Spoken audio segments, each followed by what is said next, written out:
श्री स्वामी समर्थ. तेलात नव्हे अहो जिभेवर विरघळणारी बिस्किटापेक्षाही जास्त खुसखुशीत असंख्य पदर सुटलेली चौपट फुगणारी खुसखुशीत शंकरपाळी बनवणार आहे. प्रत्येकाच्या घरी दिवाळी फराळामध्ये शंकरपाळी बनवली जाते. शंकरपाळी कधी तेलात विरघळते, कधी कडक होते, खुसखुशीत होत नाही. त्याच्यासाठी 1 किलो मैद्याच्या अचूक प्रमाणामध्ये शंकरपाळी बनवूयात. चला, इथे मी 5 वाटी मैदा घेतलेला आहे. चिमूटभर मीठ, वेलची पावडर, अर्धी वाटी रवा टाकून पिठामध्ये मिक्स करून घ्यायचं आहे. शंकरपाळीचं पीठ तयार करण्यासाठी तर मी 1.25 वाटी पिठी साखर घेतलेली आहे.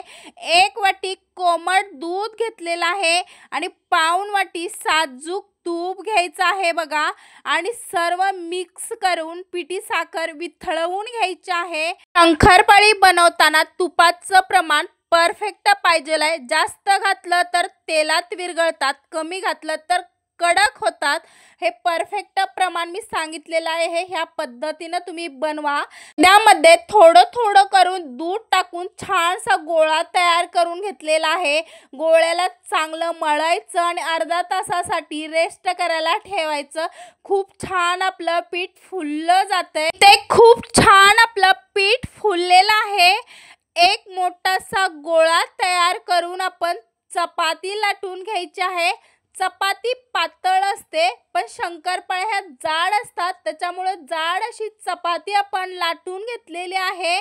आणि मी दाखवल्याप्रमाणे तुम्हाला शंकरपाळीला पण असे फोल्ड करायचं आहे चौकोनी शेपमध्ये, जेणेकरून आपल्या शंकरपाळीला खूप सारे लेयर्स सुटतील आणि शंकरपाळी एकदम बिस्किटासारखी खुसखुशीत होईल.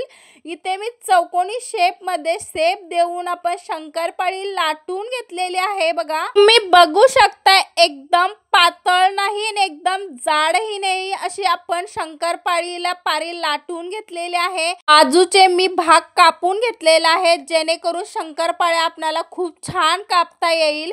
इथे मी अर्धा इंचच्या शंकरपाळ्या बघा तयार करून घेते. शंकरपाळ्याचे आकार बघा, तुम्ही हव्या त्या साईजच्या मध्ये शंकरपाळ्या तुम्ही कापू शकताय. शंकरपाळीची लेंथ साईज बघा, तुम्ही ह्या पद्धतीने शंकरपाळ्या तयार करून घ्यायच्या आहेत. त्याच पद्धतीने सर्व शंकरपाळ्या तयार करून घ्यायच्या आहेत बघा. आणि गरम तेल झालं की तेलामध्ये झाऱ्याच्या साहाय्याने आपण इथं शंकरपाळ्या सोडलेत, कारण तेल अंगावरती उडण्याची शक्यता असते, त्याच्यामुळे झाऱ्याचा वापर करा. शंकरपाळी तेलामध्ये तळताना गॅस एकदम स्लो करायचा आहे. स्लो गॅसवरती आपण शंकरपाळ्या ह्या लालसर रंग येईपर्यंत तळायच्या आहेत. शंकरपाळी बनवताना ना आपण सोडा वापरलेला आहे ना बिस्किट वापरलेला आहे.